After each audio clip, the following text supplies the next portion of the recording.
Holy moly, here it is July 1st and another search month has flown by. So far I've made 2 trips to the Cody area, which is my search spot for 2019, and unfortunately I have not found forest treasure, and I'm assuming that no one else has yet either.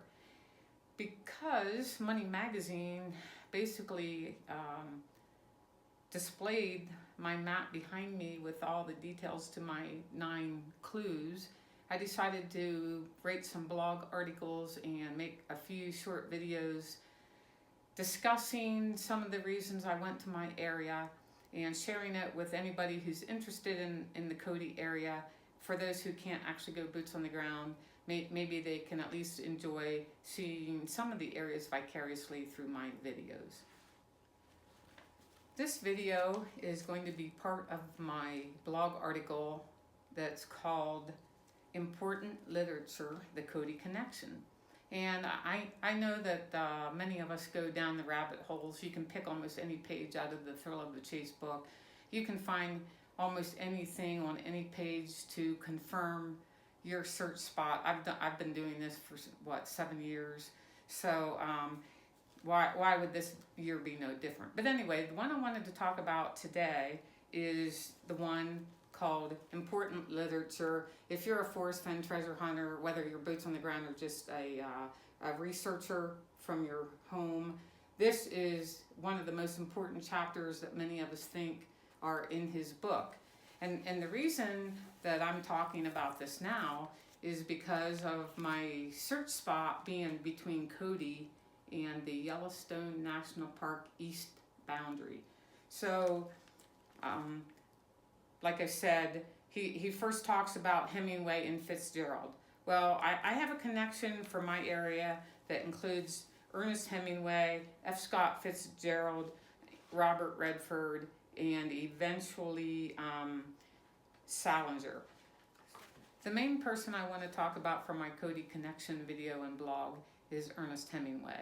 I actually went back into the archives of Dale's forum and Chase Chat to print out a few comments that I wanted to use for this video, and I wanted to make sure to get them right.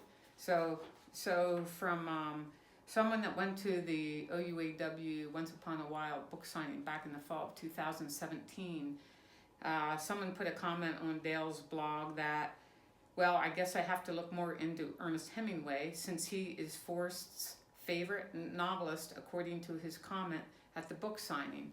So I was at that book signing. I don't actually remember Forrest saying this, but he might have. I believe Toby Eunice was there, and I believe he recorded this, so you can probably go to A Gypsy's Kiss and find this exact Forrest actually saying the statement if you go to the video. I don't care enough to actually go research it because I have my own other reasons as well. One of the other comments that was in the archives of Chase Chat, I believe from 2016, was by a guy named Jason, and he wrote, so see, he was also checking into the Ernest Hemingway name. Here we are. Everyone's been going down these rabbit holes since 2010. But anyway, Jason, he actually went to Wikipedia, found that Ernest is derived from a German name meaning bold, and that Hemingway is actually Heim is home, and way is obviously the way or the path. So disregarding that, my research into my search area was even more detailed, and I used it for even more confirmation bias for me to go into my area. So I actually bought a book about the Two Dot Ranch. This is a gigantic ranch from back in the, 1700s, 1800s, still currently there, that is either part of my search area or adjacent to it. And one of the most interesting things about in this book, they actually talk about Ernest Hemingway having fished in the Clark's Fork Valley. And even though Forrest tells me not to read on camera, I don't know if he just finds it very boring or if I can't read, but this talks about the River Ranch House along a part of the Two Dot sits snugly in the curve of the confluence of the Clark's Fork River and Pat O'Hara Creek. It's one of the most breathtaking views on the Two Dot. There were the Beartooth Mountains to the northwest, meet the Absarokas running north and south of the Clarks Fork Canyon. I'm not going to read all of this, but then he goes on to say, not only had the famous author spent occasional summers into autumn in the Clarks Fork Valley from 1928 to 1939, he had vacationed on the Two Dot at least one summer. So part of my video that I'm going to include in this is I actually went boots on the ground.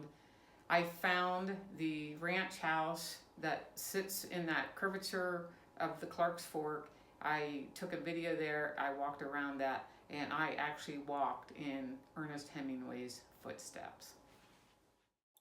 To find the river house, I drove north on Route 20, the Belfry Highway, north out of Cody, about 25 miles, and turned west on Dirt Road 7RP. It was about a 2-mile drive, maybe back the road, and then down through the hills, down to the river, and then just a short distance to the Pat O'Hara Creek and what I thought was the river house in the corner. It seems like the only structures remaining are an old barn and stable, but across the street from that road was also the shed where I walked around. I peeked inside this structure, and it seemed like it was more of a garage than a home. I looked around the grounds a little bit more, collected a few souvenirs, and called it a day.